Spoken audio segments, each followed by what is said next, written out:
What is up guys, Patterson here, and today's FIFA 17 video. So I'm back with another FUT Champions Rise video here today, and as you can see by the squad, I have bought a few players, but they won't be staying for long as I made a decision to sell them back on. And Ibrahimovic up front, he was good the last time I used him, this time he just did not work out at all. Same with Pogba, same with Chiellini, and same with pretty much every player I tried after that as well. Which I tried Alejandro Gomez, Dries Mertens, I pretty much tried nearly every player I've used before and they were my favourite player ever. I've pretty much tried them all, sold them all, lost loads of coins, then bought back Team of the Season Ronaldo.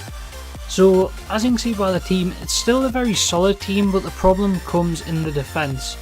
So as you can see, Alexandro normal card and Vidal normal card. I've got to get rid of them when I substitute a player in. As you can see on the bench, I had Telles and Philipp Lahm, which are both my replacements for me left back and right back, but the gameplay just did not work for me at all. And we're going to see here today the first 5 games I do believe it is, and then my last 1 game, which I was not feeling FIFA this weekend at all. With nothing really to play for, I was losing motivation in the game. And I just didn't really want to play, I was forcing games just for the sake of it. And instead of actually sitting down, playing my games, relaxing, just not really caring, I was really not trying, but I didn't want to lose a game, but I didn't really want to win a game, I wasn't really bothered. So as I was saying, just I wasn't really feeling the game, I wasn't really feeling my players, I wasn't really interested in playing, to be honest. I just didn't really like it, I didn't like the way anything was working for us. Even me build-up play, with the first 10 games I would say, everything worked fine, the team was amazing, I won nearly every game, I was scoring long shots, I was scoring screamers, and then it seems to be this 10 game mark where I come up against like 4 or 5 people who are maybe top 100 players, or they're just unbelievable at the game. And it makes my team just feel lethargic, they don't really feel that good. It doesn't matter who I've got in my team. This wall's been happening for about, I would say, the last month and a half, I would say, when I just can't get past that 8, I would say it's after the 8th game. I just can't get them extra 4 or 5 wins around the 8th game mark. So there's always a point where it just comes to the team not feeling as good as it should. And it's really annoying, and it's just really demotivating to see that in FIFA, where you come to a certain game. I know every week when it's coming, I can tell, it doesn't matter if I take a break, if I leave it for a day, it doesn't matter, that 8th to, I would say, 14th game, I'll lose all of them, or I'll be winning one of them by penalties or something like that. It doesn't matter who I come up against, it doesn't matter what team they've got, it doesn't matter anything. I'll probably win the 9th game, I'll lose the 10th, 11th, 12th, 13th. And then the only thing I can get is either Elite 1 or squeezing top 100. Even though I've hit 36 wins before and not hit top 100 earlier on in the year, I think it's a little bit biased now that I can get top 100 or 35 wins when I'm playing my worst FIFA. So throughout the week I've been dominating Division 1 and every day in the knockout tournament I've been playing. And my problem, in my opinion, is I'm not coming up against the top quality players that we see in FUT Champions. It's hard for me to come against those players all the time. Since you see other YouTubers got contacts in the industry with certain top 100 players, or players that are either a lot better than them that I can learn off, or players that are very good that they can pretty much either just ask them questions or anything about the game, they know it already. Which I don't really have that, I don't really have anyone to practice against. I would say everyone I play is either someone who's been in Elite, which I can beat most players in Elite. It's not really, it's the kind of top level players I struggle against.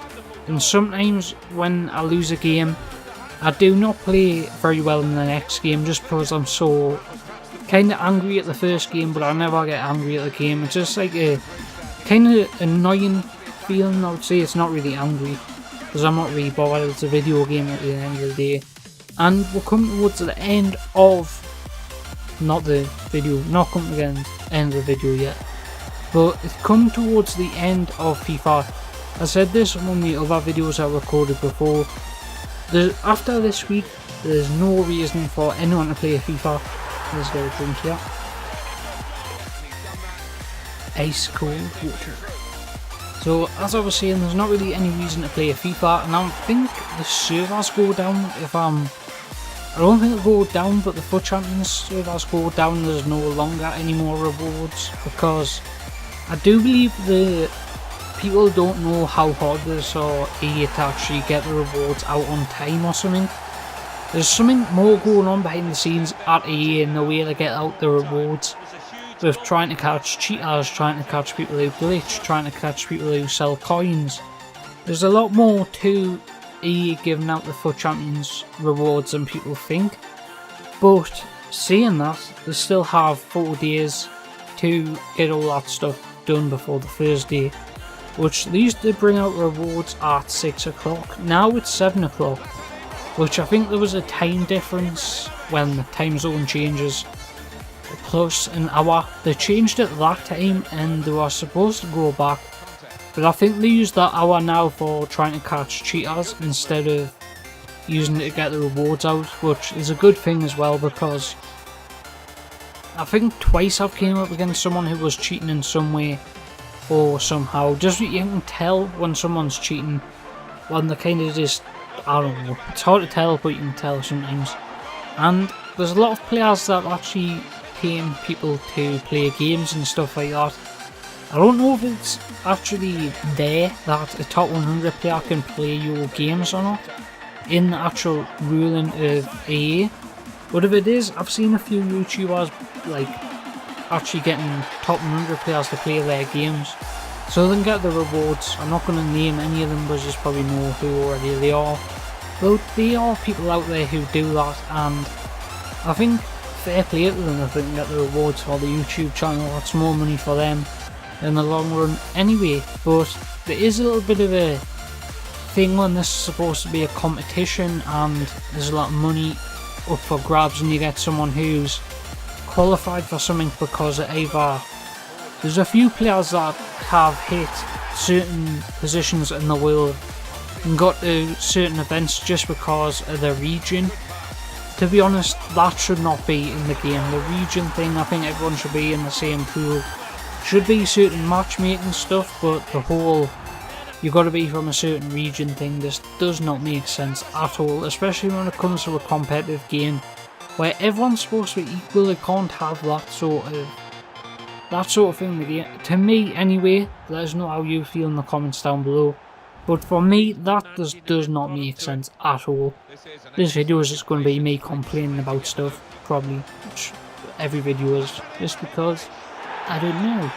So it has been a year of the Rooster, and I'm going to bring that out probably before this video. And I done it the first time it came out, and you got a yellow kit, which you can't really use anyway because no one plays against you because they think it's one of them FUT Champions rewards kits. So you can't really use that either. So there is a lot of negatives to these SBC kits. So something I was thinking about, why do they not just have a colour picker? So if you use paint or pretty much any kind of system for either using thumbnails or doing anything graphically, you probably say they'll have this like different colours for red, blue or stuff like that, and it comes in like a palette. And as you can see, yeah, my team, if I'm still in the right space, but we'll have a palette. And what you should do is the one on the last side should say the colour of your kit without actually saying your kit. So let's say you're using a team this season that's yellow, you obviously have a yellow colour, so your opponent can pick either that colour or pick a different colour, so it's kind of blocked that way. That makes sense. It's kind of a simple way to do it, but I thought I would just get it out there just in case no one thought about it. They probably did. And FUT Champions next weekend, I would like to talk about that because it is coming up very soon, and I'm not really bothered about winning because there is only Team of the Year rewards, which unless you get Suarez, Ronaldo, Messi, which there'll probably be such a low percentage of getting any Team of the Year card that it's probably not going to be worth it unless you get top 100. But I don't know what to say. It's pretty much just the end of the video, isn't it? But as you can see, the team, I think this team wasn't very good. I change it next weekend, so you're gonna have to stick for that. And I'm using the 4-2-3-1 next weekend as well, so, and about Ronaldo back. I don't know if I said that in this video, but we are, oh, I was going to say something else, I just totally forgot, and I don't know. Thank you for watching, see you next time, goodbye.